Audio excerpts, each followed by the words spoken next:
It was a bright, sunny day. The weather was beautiful.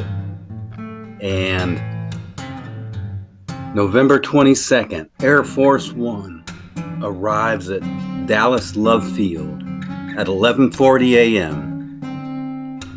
President Kennedy and the First Lady board a 1961 Lincoln Continental convertible limousine, and they're on their way to travel to a luncheon at the Dallas Trade Mart. The motorcade's meandering 10-mile route through Dallas was designed to give Kennedy full exposure to all the crowds by passing through a suburban section of Dallas and Main Street in downtown, before turning right on Houston Street.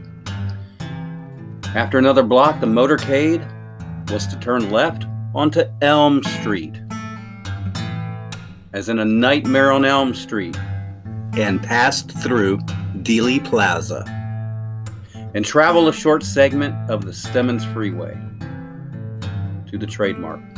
Now, the planned route had been reported in newspapers several days in advance, despite concerns about hostile protesters. Kennedy's United Nations ambassador, Adlai Stevenson, had been spat on in Dallas a month earlier. Kennedy was greeted warmly by enthusiastic crowds.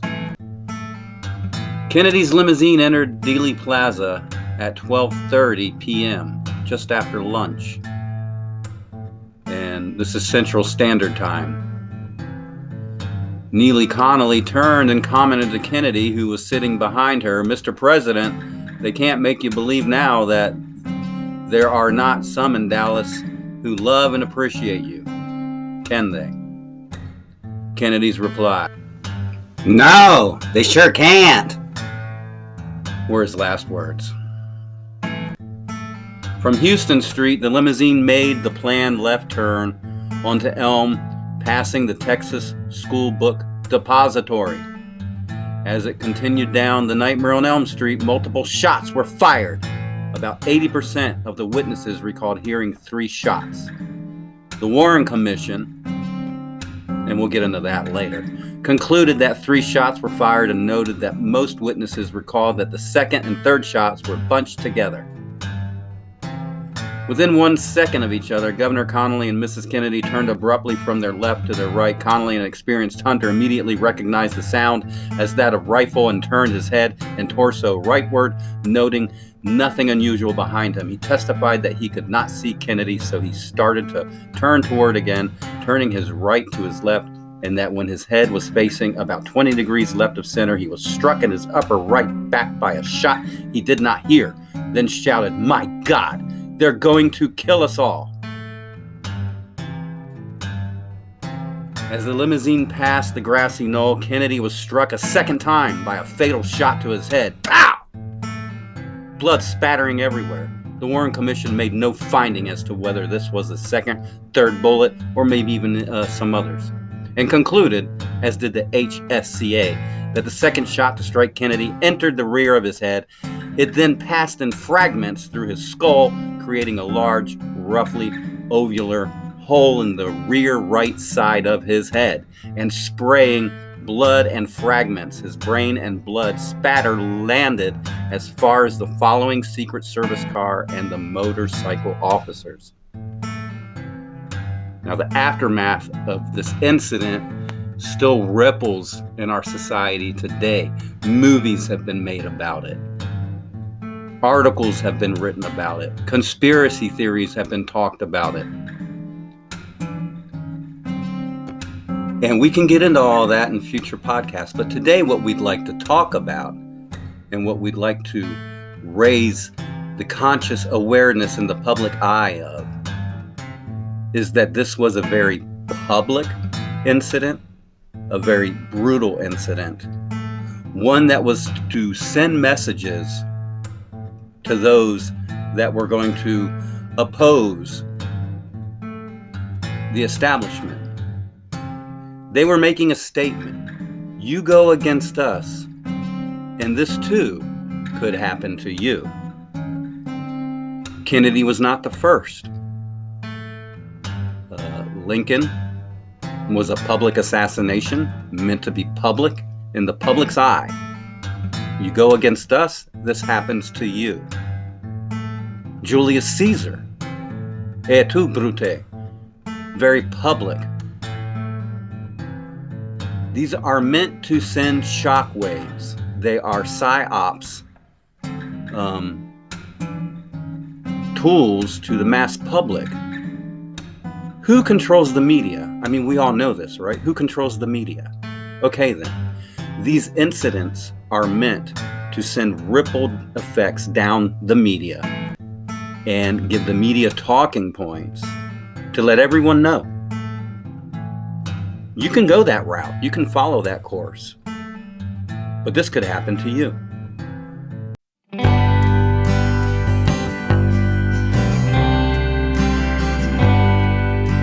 If you are hearing this message, then you are now part of the cause. Join our newsletter now, UnitedStatesNation.us. Okay, now we'll get into how all of this relates to Trump being a psyop in a moment. But first, I want to ask you guys a question. You ever save up money for something you really, really wanted, whether it be a car, a house, a ring, a necklace, an object, a trip, anything you may have saved money for? And let's say, you live with some family members and you did not want them to know about this. So you didn't put it in the standard place. You didn't put it in your bank account. You didn't put it there, here, nor there. You just kind of tucked it away somewhere. And if you've done this, okay. If not, maybe you just did tuck it in the bank. But either way, you didn't tell anyone about it, right? You're saving for something you want. And while you're saving, a lot of time goes by. You're only putting away, a little bit here, a little bit there. You want to get to where you want so you can get what it is you want to get. Is this ringing a bell with anybody? Okay, great. So you finally, after months, years, sometimes decades, save up what you want.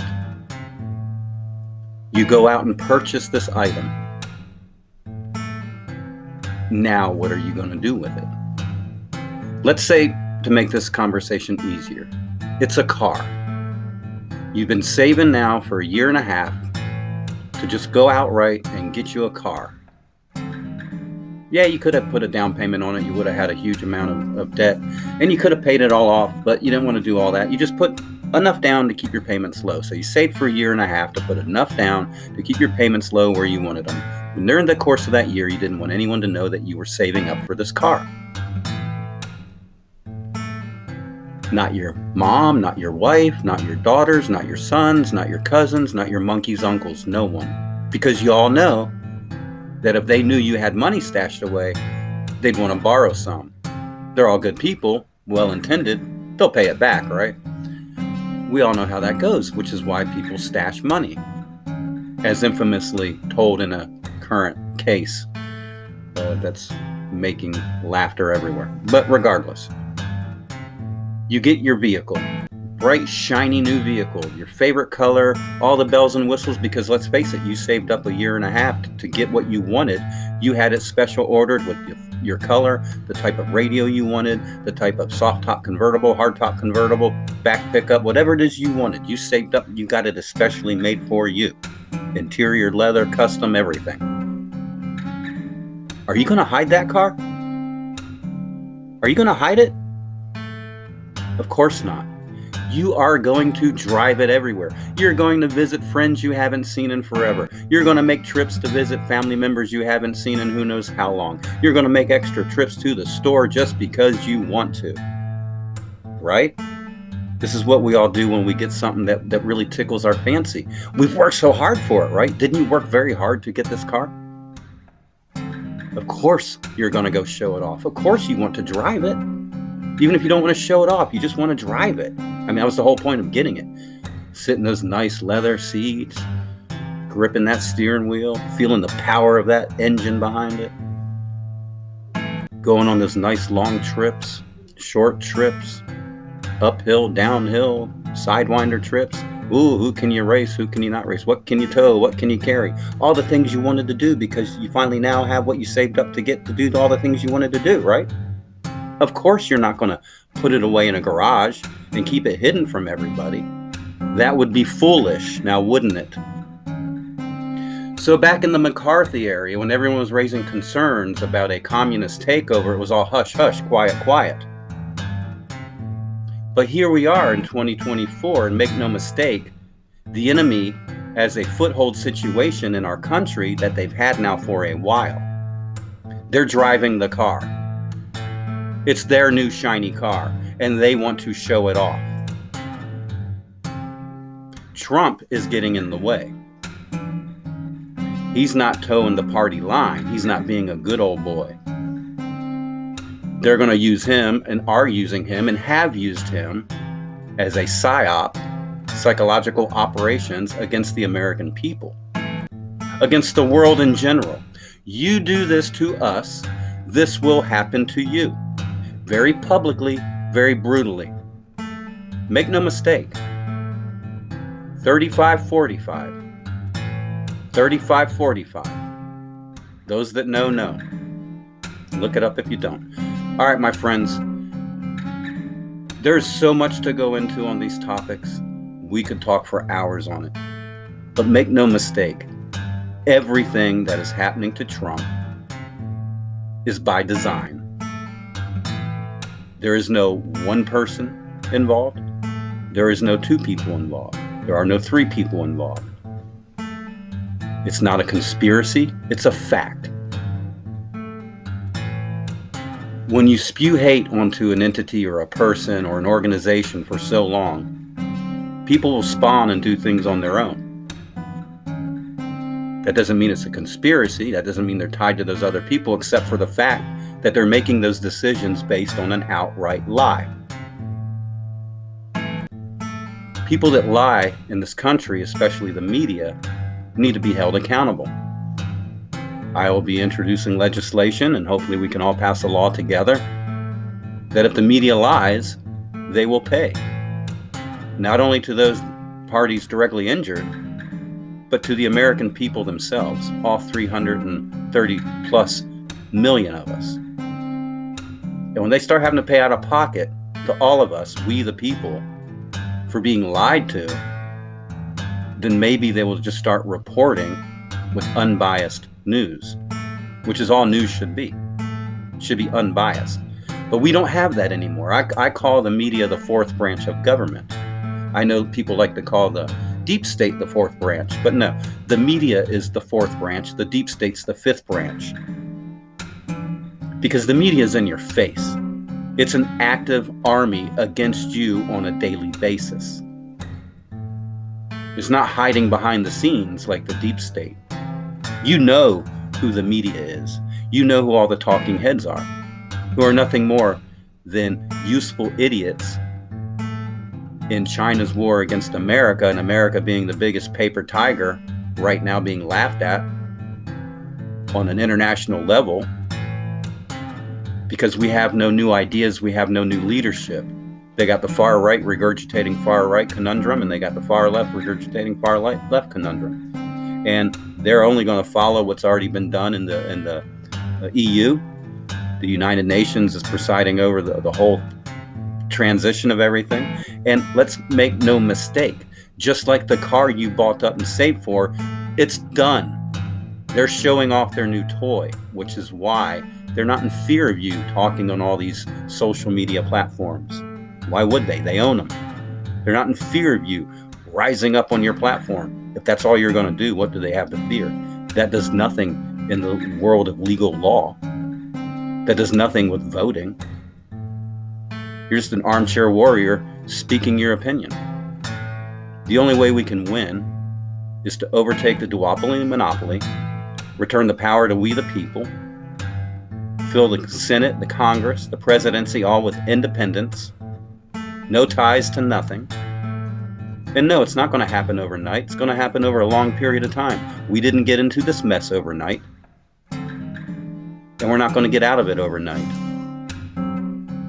But if we keep doing the same thing over and over and over and over again, then you might as well call yourself insane, because that's the definition of insanity. Doing the same thing over and over again, expecting to get a different result. So why are you still voting Democrat or Republican?